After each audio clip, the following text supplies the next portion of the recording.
Welcome, world, to yet another episode of Manage Your Damn Money with Ben and Malcolm. Malcolm, what's going on, man? How you feeling this week? Feeling all right. Feeling all right.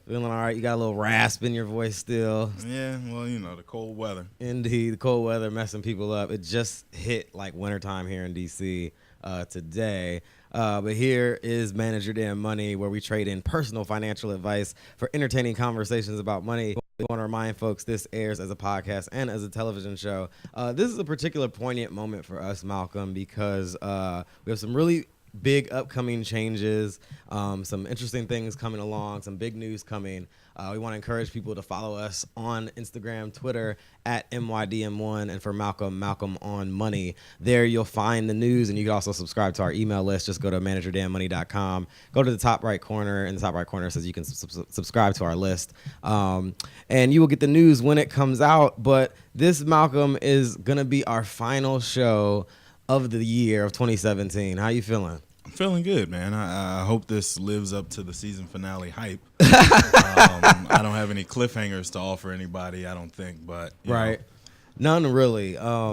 It's been an interesting year. This has been the first full year that we've done the podcast for an entire year. We started halfway through, I think it was 2016.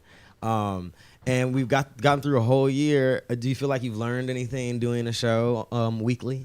I don't know. I mean, this is okay. This is all information. At this point, I have these kind of like financial literacy conversations in my sleep probably at this point. So there isn't anything that's super new. True. The information, the headlines that we keep ripping, right? They tend to be a little bit more jarring the more and more we get through 2017, but that's all entertaining all the time. And of course, we will return, we promise, just in the same way that Shonda Rhimes and Scandal always comes back around eventually. We're going to come back in February or late January, but February 2018. And then again, follow us on social media and you can get information on what's happening here at Manage Your Damn Money, and we'll share the news, of course, as we do on every episode. It is time for headlines. If you, in the headline for this show, if you invested $1,000 in Netflix 10 years ago, here's how much you'd have now. Malcolm, this was something that you sent to me last night, essentially. This was a December 2017 piece by Sean Carter, who writes at CNBC.com, not the rapper Sean Carter, but an actual writer named Sean Carter, who writes for CNBC, and explained that your pockets would be this packed if you had invested $1,000 in Netflix 10 years ago. Sean writes that the financial website How Much took a look at some popular stocks in 2007 to find out how much a $1,000 investment in each would be worth now. It estimates a $1,000 investment in Netflix in 2007 would be worth $51,000, or almost $52,000 as of October 31st of this year, or more than 50 times as much. Some of the other company returns that were listed: Amazon, $1,000 now would be worth $12,000.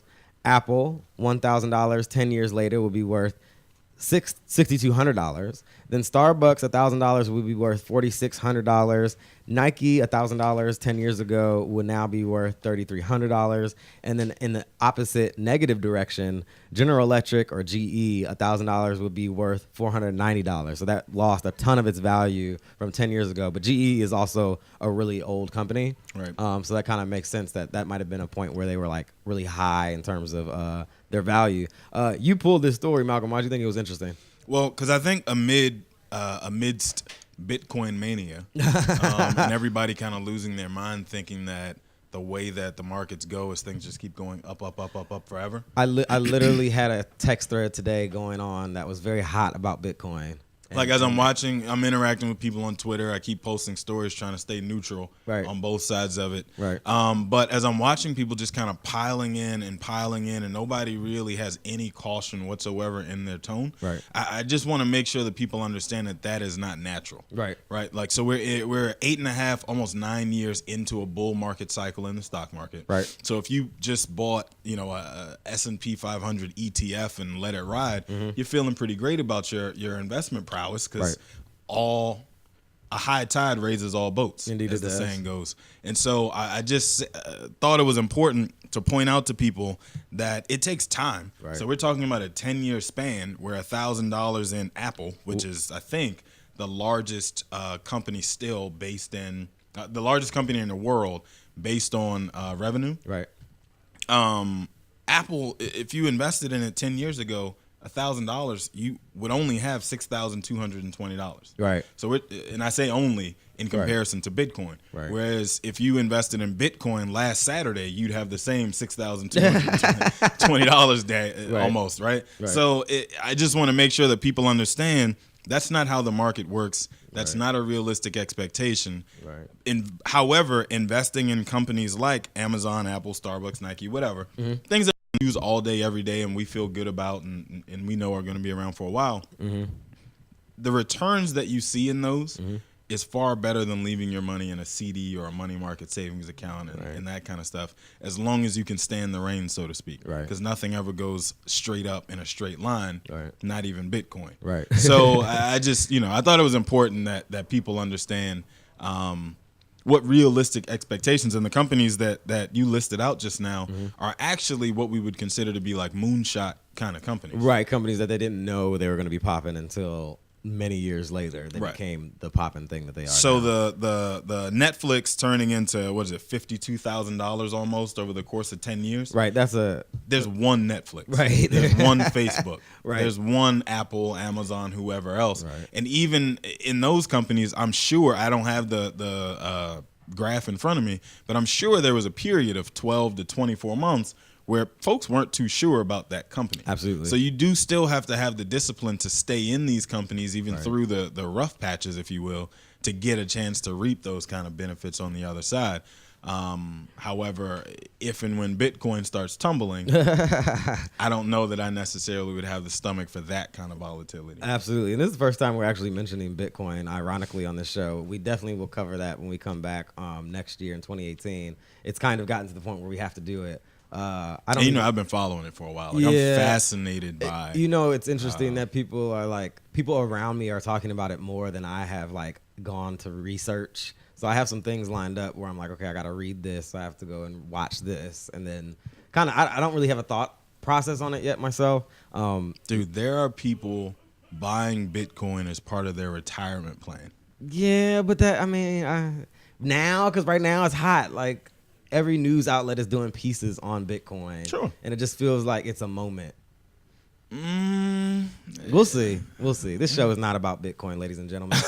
This show on Manage Your Damn Money, the conversation at hand is getting your mind and money right for a brand new year. We're going to take a quick music break. When we come back, we're going to review some of the basics of Malcolm, as well as some of the things that people need to be kind of getting their mind tuned up for a new year. People do New Year's resolutions. People do things that, I'm going to get my health together. I'm going to start running every day. New year, new me. Watch 2018. I'm dropping 2017, and I'm going to be a new person. But we want to make sure you're new in terms of your approach to your finances. And if you've been listening to this show, you're continuing to improve. So we're going to take a quick music break. Hear a piece by Mr. Beats by Beeman. You can listen to his music on Instagram. Just follow him at Beats by Beeman. And if you have a question or concern, or you have a question that you want us to cover here on the show, send it to us, info@manageyourdamnmoney.com. And, of course, so you get the news that's coming down the pike, follow us on our social media, mine at MYDM1. Malcolm? At Malcolm on Money. This is Manage Your Damn Money with Ben and Malcolm. We will be right back.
Welcome back to Manage Your Damn Money with Ben and Malcolm. Today's conversation at hand for our final show of 2017, getting your mind and money right for a brand new year. As we've mentioned, this is our final show of the year, and though we are sad to step away for a moment, we are excited about the upcoming news and investments we are making in the show. And like taking MYDM to the next level, we thought there is no more appropriate time than now to review and discuss the top things you need to be doing to prepare your mind and your money for success in 2018. Malcolm, we're going to kind of get into this. Well, I'm actually save your story for a little bit later. But when it comes to money, there's some real basic tenets when it comes to personal finances, right? One of the first ones that we listed for getting your mind right and your money right for the next year is reviewing your savings habits and making adjustments. One of the greatest defenses against brokenness is a solid and regimented savings plan. Whether it's $100 per check or $1,500 a month, the ability to set aside money is one of the most tried and true ways to stave off, as I said, brokenness, which was something that I am very allergic to myself. So, Malcolm, how do you, like, at the very basic level, create like a savings plan? Well, I as I've told you multiple times, I have everything in its own Excel spreadsheet. Okay. And so, like, I'm going to assume anybody watching this show in any capacity, young, old, novice, expert, right, knows how to open Excel, read a 2x2, a 3x2 spreadsheet. Uh-huh. So that basically is it. Like, I just, build in how much do you reverse engineer it. So how much would I like to have at the end of the year? Right. It's always easy to start things like this at the beginning of a year, because then you've got a whole 12 months to divide everything by, and 24, pay cycles or 26 pay cycles or whatever it is. So you figure it out. Do I want to have $5,000 at the end of the year or $10,000 at the end of the year? Where am I starting? Do I already have $5,000 saved? Do I have $10,000 saved? And then also, if you are going to invest any of it, what is your assumed rate of return that you're anticipating for that year that you're saving into that account and that sort of stuff? Right. And then separately from that, the second most important thing after you've actually set the target is to just automate it. Right. So instead of saying, I'm going to trust myself with transferring $100 a month manually every single month into this checking account or investment account or whatever, a step beyond just having it automatically transferred for you on your online bank login. Right. What I actually would recommend, if at all possible, if you can get the account number and routing number, have it direct deposited into that account from your paycheck directly. And then that way you've really cut yourself out of the process and dummy-proofed everything to the point where you can't mess it up. Right. And that means like direct depositing to two different accounts, essentially. Right. One which is your main checking account and the other which is the savings account, which you're not supposed to touch. Right. That's a good one. Any other thoughts on saving? Well, also, as life changes and things change, don't be afraid to, or don't forget to, I should say, increase it. Okay. So as you set that savings plan, I say I want to save $5,000 by the end of 2018, for example, and halfway through the year I get a raise of $10,000. Well, that doesn't mean that necessarily I should just say, all right, well, now it's going to be easier for me to get to my savings goal at the end of the year that I set back in January. Right. Maybe now you increase it by $1,000 or whatever it is.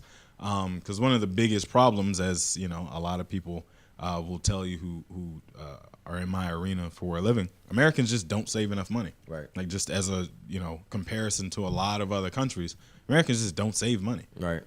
So they're the key to it is to just automate everything. Okay. Excellent. Of course, another big tenet of getting your money and mind right for 2018, review your expenses and reset your budget. Every month we pay for things without too much thought, happy enough to meet our monthly obligations. But every 6 months, it's worth your time to sit down and review every outgoing dollar, to scrutinize it and think deeply about whether there are ways to get that dollar back. It's also important to rethink and re-envision your monthly budget to ensure you're making the most of your earnings. Malcolm, we had a conversation during the music break about you're doing this here. You mentioned your possibility or coming, getting rid of your car. Explain what's going on there. So my New Year's resolution is to leave my car in 2017.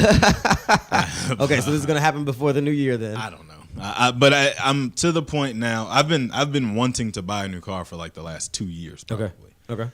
So that tells you how slow I am to move on it.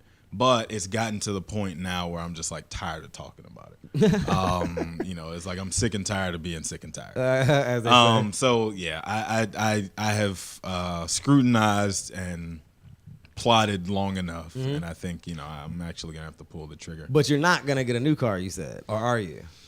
No. So I'll buy a 2016, 2015 model car where the depreciation is already baked into the car. Okay. And then it probably still has a little bit of warranty left in it, so that if and when I find something that has gone awry, I can still get it fixed on somebody else's dime. That's kind of the sweet spot to me. Right, and I think that's an interesting example of kind of considering what expenses you have ahead. You said you had a lot of work to be done on this old car, such that it might not even be worth putting money into it. So I walked out of the shop. I don't know if it was maybe it's 2 weeks ago now.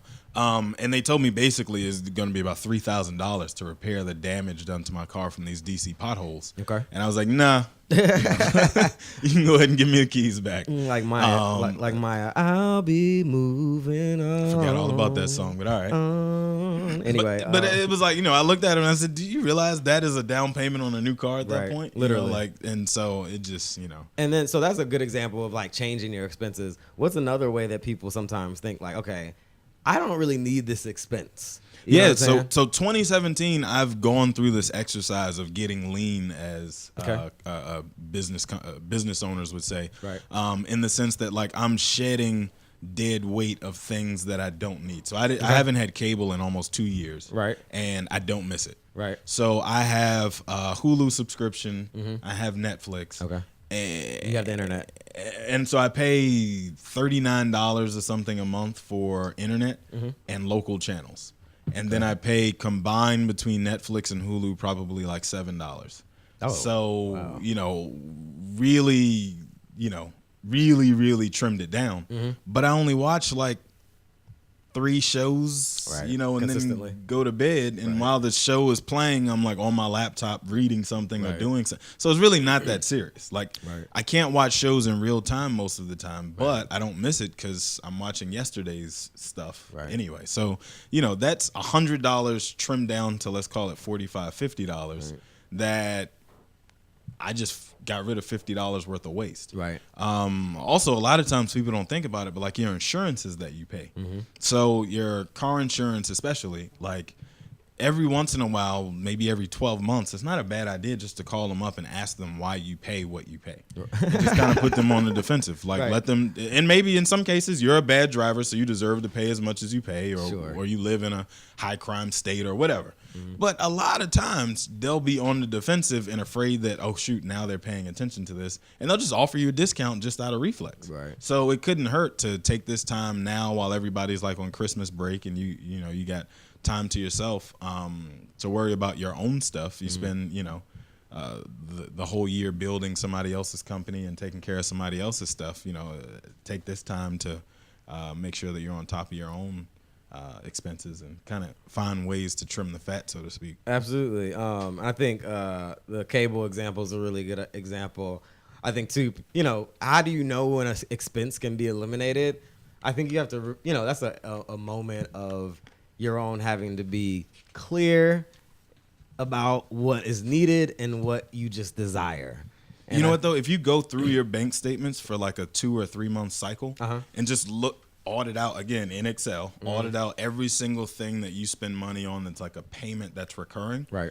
You can look at it and tell really quickly where the waste is. Absolutely. Like, again, looking at the cable bill, or you look at, maybe you got a cleaning lady or something. You could be cleaning up yourself and saving 50 or 100. I don't even know what a cleaning lady costs, but maybe that's some place that you could save a few dollars, because you really could just take a couple hours on Saturday and clean up yourself. Right. Absolutely. Things like that. I know people who have just recently got comfortable with that, who I won't say their name, but Anyway, review. Oh, this is the next step. So that was like savings and stuff like that. The next thing that we have here is review employer-based retirement accounts as we age. How we allocate assets inside of employer-based retirement accounts and self-sponsored accounts can have a long-term impact. The level of aggression in your fund selection, the fees attached to one type of fund versus another, and other items have an impact on these accounts. Make sure you review your selections and readjust for the future. And I think Malcolm, really, what this just means is with every like retirement,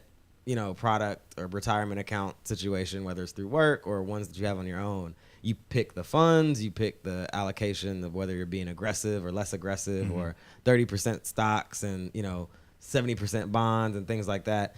Making sure you're readjusting for the current moment in your life. Sure. So as you get older, I guess you maybe you can give us a quick example. As you get older, you should be pulling back on how aggressive you are inside of those retirement accounts, right?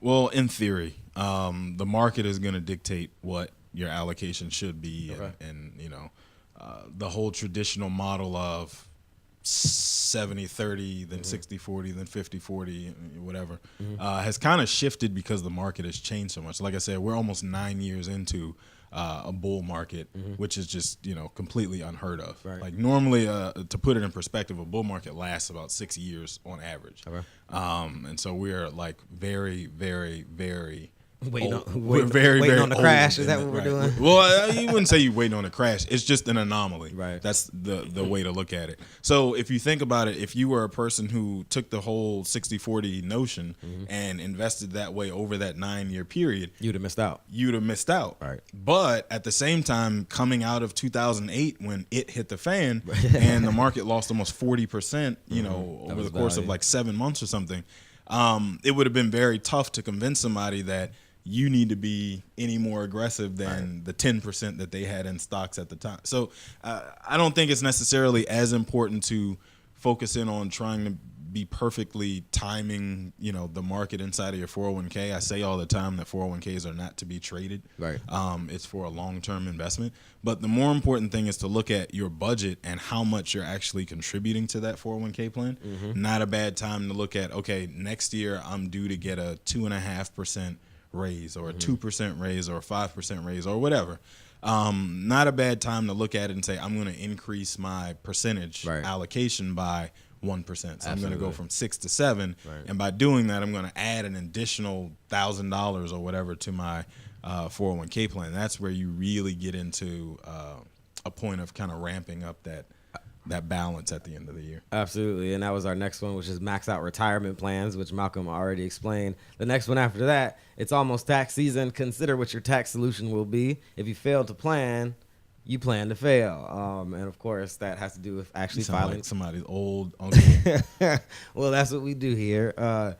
We got to make sure that you know what you're going to do in terms of your taxes, especially if you have a more complicated situation. Malcolm, you own a house in North Carolina. I have some other things that I have to deal with myself personally from a business standpoint, and so it complicates it. So I need to start. So I always start thinking about taxes in December, even though it's not due until March, April. I'm like, okay, I need to start getting my head around, getting geared up to do this, and start taking little small steps. And whether that's finding a professional who's going to help you or doing it yourself, make sure you give yourself enough time to do that.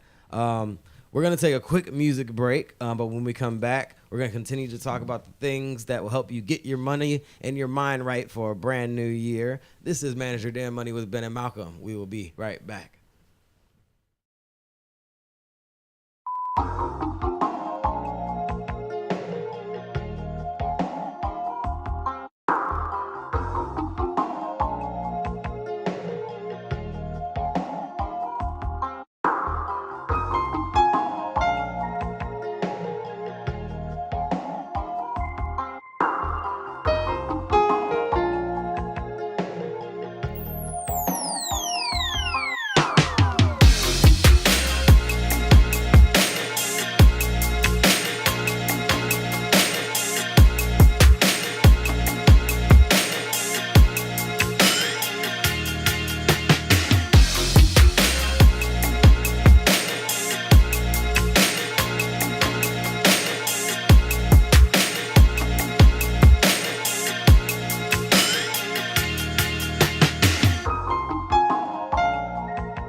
Welcome back to Manage Your Damn Money on our final episode of 2017. We want to remind folks, if you have a question, concern, or you want to send us something that you want us to cover in 2018, send us an email, info@manageyourdamnmoney.com. Today's conversation at hand, getting your mind and money right for a brand new year when it comes to your money.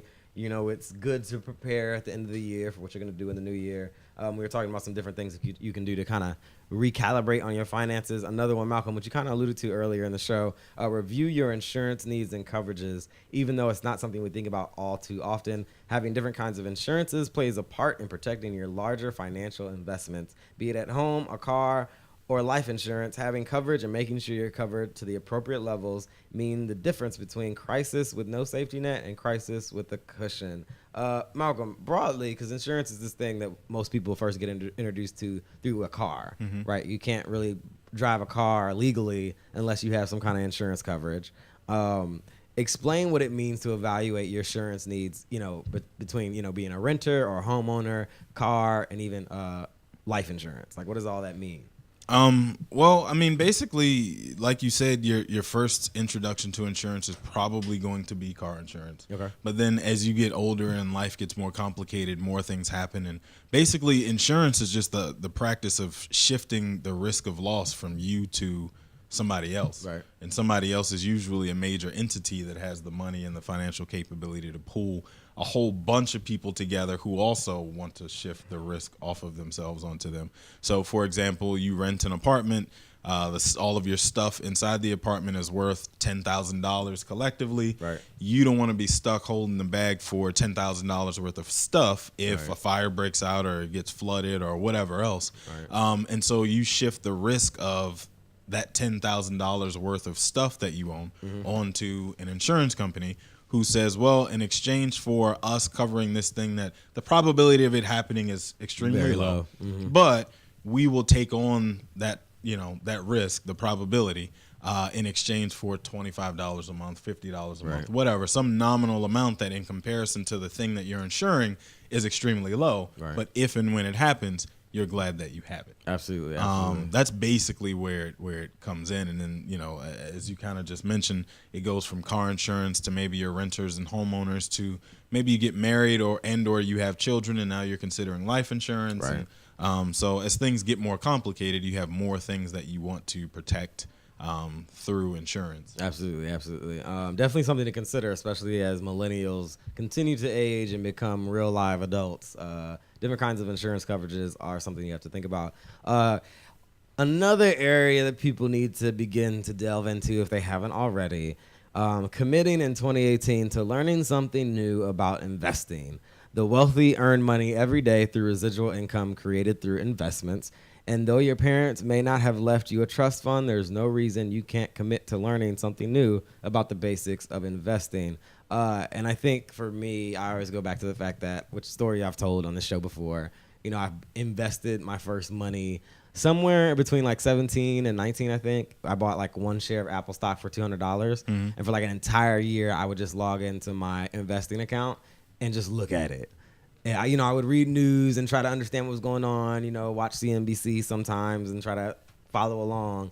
And that was really my introduction to investing. And then it was just baby steps from there. And I took different steps as I was comfortable.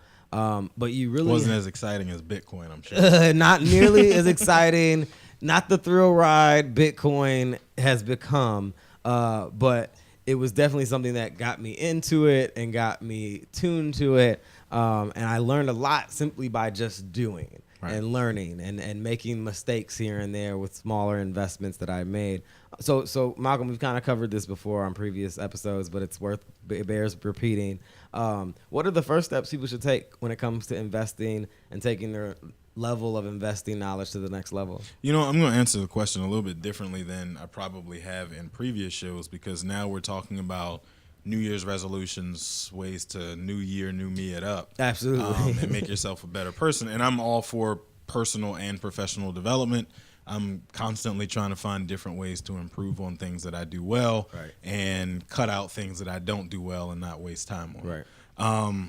Excuse me. So I think it isn't a bad idea to find yourself maybe a webinar or some sort of online class Right. that deals with the beginning stages of investing. Okay. And there's millions of them out there, right? Right. So instead of necessarily trying to find a book that can tell you all there is to, because nobody can tell you all there is to know about anything in one book. Right. That's why, textbooks, they're $300 and you got about 30 of them over the course of a college education, right? Right.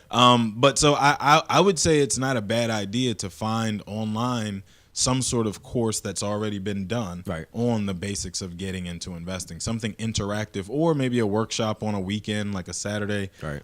workshop that takes you through the course of investing, Right. things like that are offered all around us that we probably don't even really pay much attention to. Absolutely.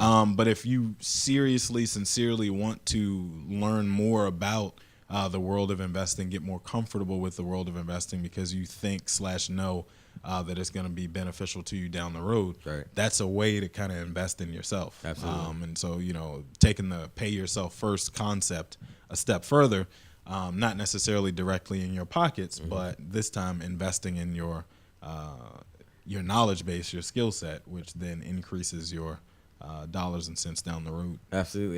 We want to remind people you're listening and watching Manage Your Damn Money with Ben and Malcolm. Today's conversation at hand, getting your money and your mind right for a brand new year. Malcolm, another one. And this kind of this is actually pointing back to the point that I made earlier, but prepare to make a self-directed or even professionally advised investment. We all have to start somewhere. Save $300 over the next few months and resolve to buy yourself your first stocks or some other kind of self-directed investment, whether it's a certificate of deposit, a stock, as I mentioned, an ETF. These are excellent things to dip your toe into the investing world. Bitcoin, I don't know. A lot of people are suggesting that as something you could do, but I'm for the record, I'm not suggesting. Yeah, that neither of us on this show are suggesting that. That's just a hullabaloo. What's the word?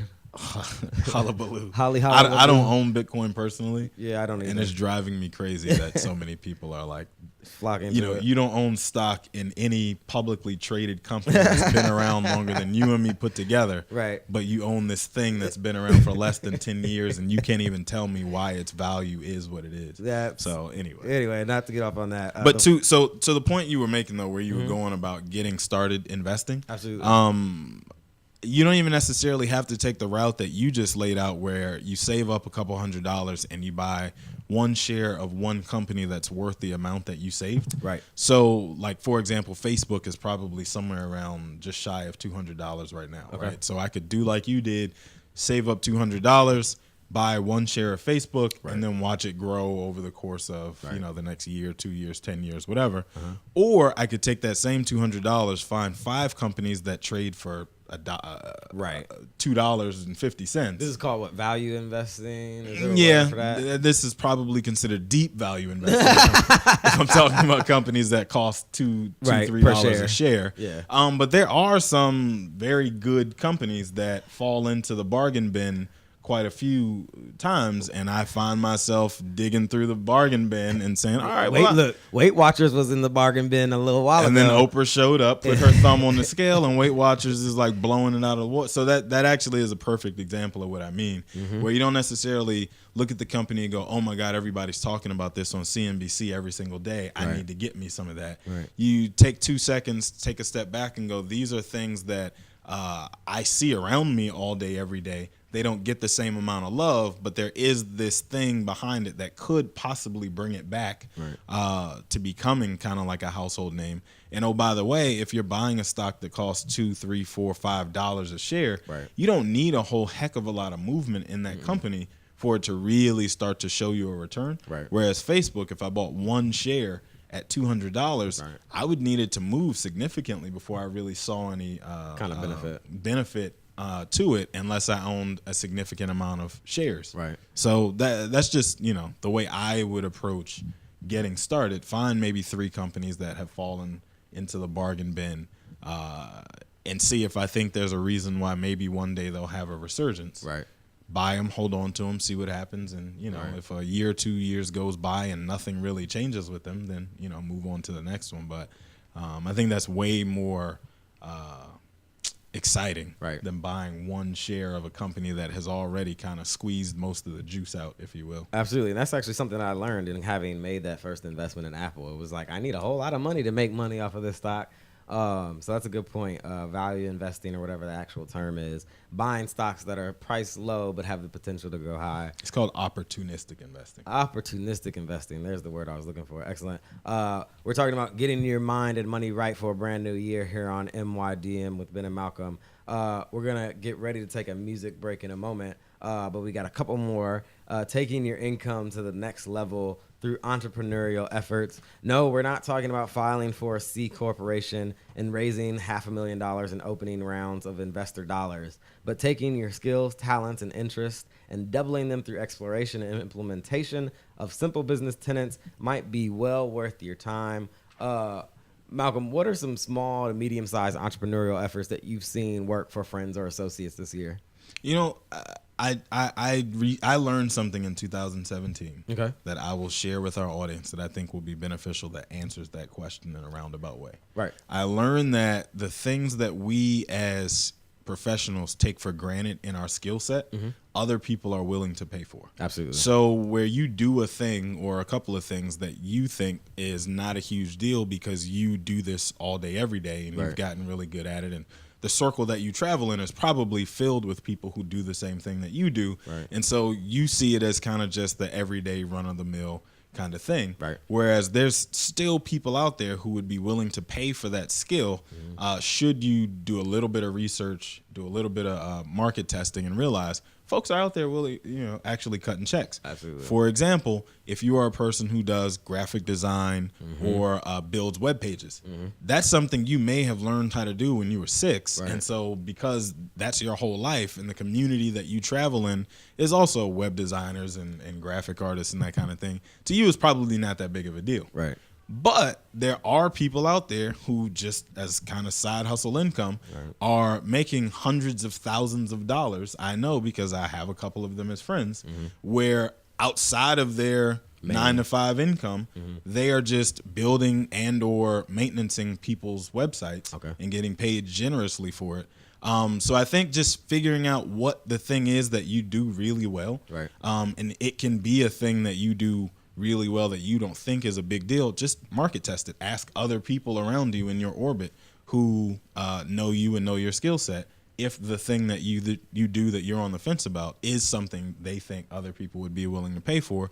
Don't ask your hater friends. 'Cause obviously they would, Don't ask people like me. They would know a good idea if it hit them in the face. But ask your friends that would be objective and kind of tell you what it looks like. Because I personally feel like as a millennial, technically, in name and age only, the only way that folks are going to get to retire at that the rule of thumb age of 66, that's kind of been given to you because that's the model our parents have as far as regular retirement age. The only way our generation is going to get to that same thing is to have some level of side hustle income that allows you to put cash to the side for the next 30 to 35 years of a career. There it is. Otherwise you're gonna be 80 years old telling somebody welcome to Walmart. So just That's funny. You always picking on Walmart. I have actually another good example. This was like last night. The wife and I were looking at Etsy, and we were looking at holiday cards for whatever reason. And there are people who are on Etsy who sell for $15 to $20 a pop downloadable holiday cards that you can download and then send or print however you want to do. And that's just residual income that comes through. They design the thing, they put it up on Etsy, and then whoever finds it or buys it, they pay for it. It's $15. It's not a big deal. Spend that at Chipotle, and you go on about your business, and you have an extra $17 in your account that you didn't really do too much extra work for. So I think your point is well taken. You have to find the thing that you're good at that you can do. And then what's the value, Malcolm, of having those side income? You kind of alluded to it being something that helps you put more away than you normally would. What are some other values of that kind of thing? Well, also if you're reliant on a company that you work for your income, if that company all of a sudden tomorrow doesn't exist, you're up the creek. But if you do have side hustle income that's coming in, you've been kind of padding the savings a little bit through that side hustle thing, Right. or maybe those side hustle things, plural. Right. You've got a cushion to land on Of some kind. Or also you've got that income that maybe losing that job forces you to double down on it, and all of a sudden you realize, I can make a business out of this. Absolutely. You know what I mean? So it's very helpful at all times to not have all of your income coming from one place, because of the danger that comes from what happens when that spigot gets turned off, so to speak. Right, absolutely. And it's always great potential for that to happen no matter what the situation is. We want to remind folks, you are watching and listening to Manage Your Damn Money with Ben and Malcolm. We're talking about what to do to get your mind and money right in 2018. We're going to take a quick music break. But when we come back, we're actually going to hit some of the steps to entrepreneurial exploration 2018, being that we're reflecting on the year past and what we want to do in the future. We're going to take a look at what you can do to actually think about how you can get some of the side income if you haven't already. This is Manage Your Damn Money with Ben and Malcolm. We will be right back.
Welcome back to Manage Your Damn Money with Ben and Malcolm. As a reminder, this, of course, is our final episode of 2017. But make sure you're tuned in to our social media handles on Twitter and Instagram at MYDM1, and for Malcolm at Malcolm on Money, where we'll share big news in the coming weeks. But we're talking about how to get your mind and money right for 2018. It's a new year. We're all reflecting, or a new year coming. We're all reflecting on what's next in our lives and how we can get our money straight and do better with the money that we're earning. We were talking about one of the things that you can do to do that is taking steps to figure out what you can do on the side in an entrepreneurial fashion to make some extra money, to kind of pad some savings and things like that. You mentioned, Malcolm, earlier, asking yourself, what are you good at? What do you spend your free time on? That's like a big thing that, people just kind of, as you said, take for granted. And they don't always realize that that's the thing I could be doing for some extra money on the side. The next thing that you have to do is you have to ask the question is, how can you monetize that even with the smallest of steps? So whether it's you use websites and managing websites as an example, who's in your orbit? Like if you go to church and the church has a website or needs a website, you might have just found your first client. Can you build them a website, quickly and cheaply, and then save some money and save the money from that actual engagement? Because it's a church, you might have to do one for free and expect to get paid on the next one. Absolutely. And then the third thing, ask yourself the question, how have friends, family, or associates monetized their talents or interests? We always bag on Instagram and, the fact that we're old and we're not necessarily, keyed into Instagram the way others are. That's you, man. I love social media. Right. But the reality is that there's a lot of people who have found different ways to do different things on social media that work, or at least work to some degree. We don't necessarily know how much money's flowing into people's pockets, but they're certainly getting themselves opportunities to do other things, and if you study what other people are doing, that might be a way to figure out, I can make money off my thing that I do this way, I guess.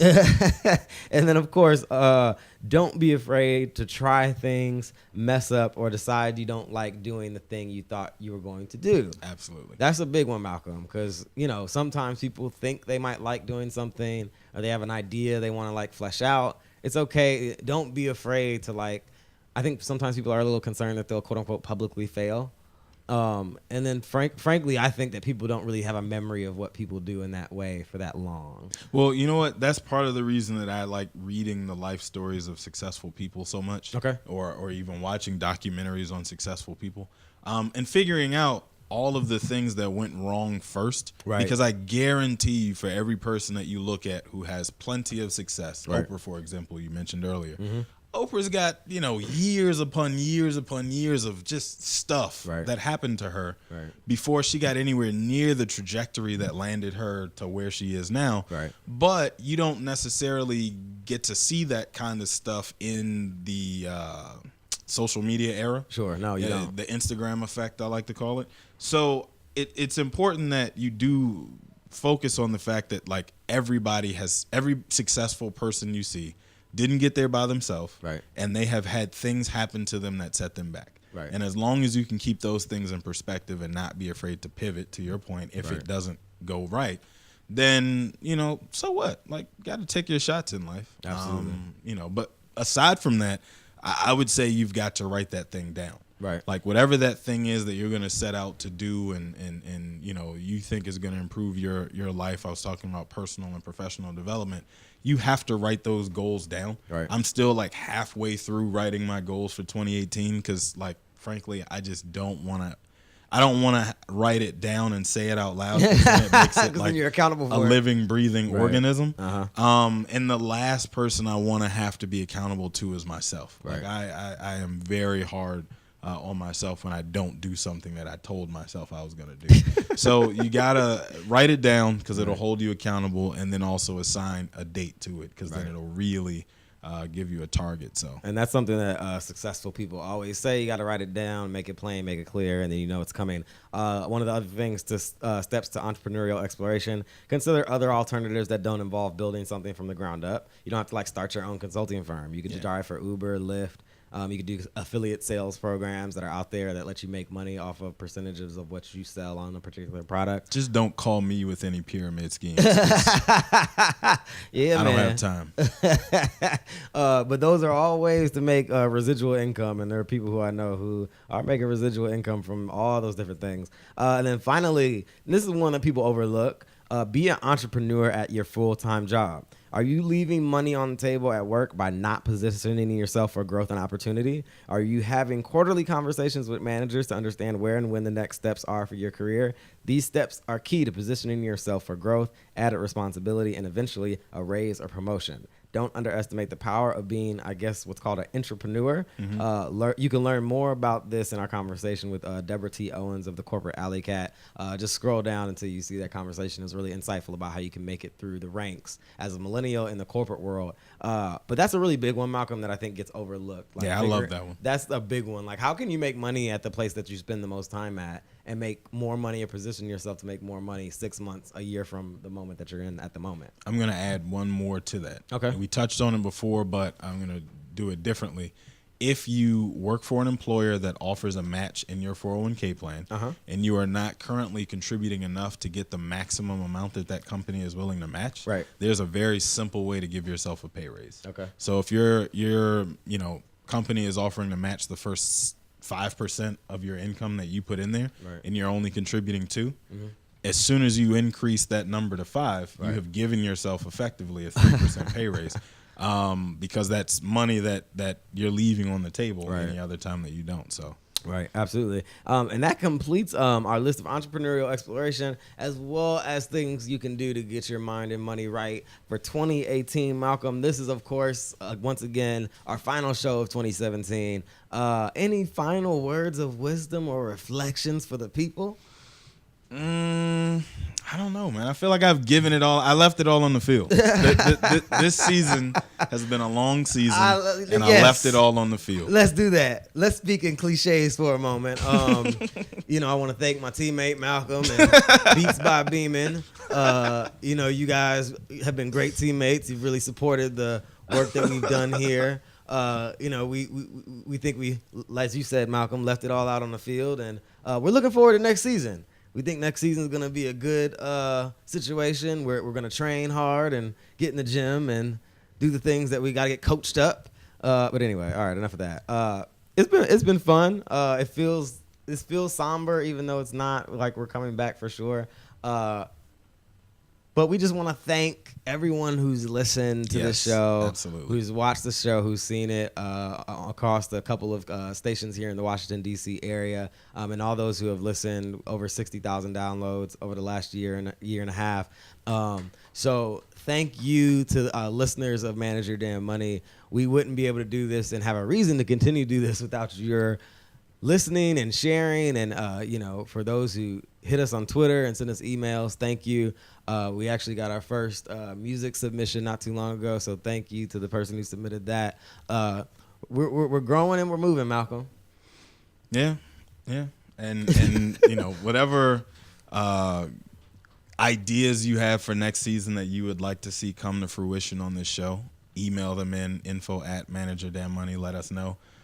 Questions, comments, concerns, kudos, words of advice, words of praise. Don't bother sending in your complaints, because I'm just going to mark it as spam. But the good ones we'll take. Absolutely. So we want to, of course, thank you all the listeners again for spending some time with us here on Manage Your Damn Money. Again, stay tuned on our social media accounts at MYDM1. At Malcolm on Money. And there you'll get more information about what's coming. Also subscribe to our email list. Just go to manageyourdamnmoney.com and you can find that at the top to the right of the website if you're on a desktop. Manage Your Damn Money with Ben and Malcolm signing off. And until 2018, be good with your money. Peace. Peace.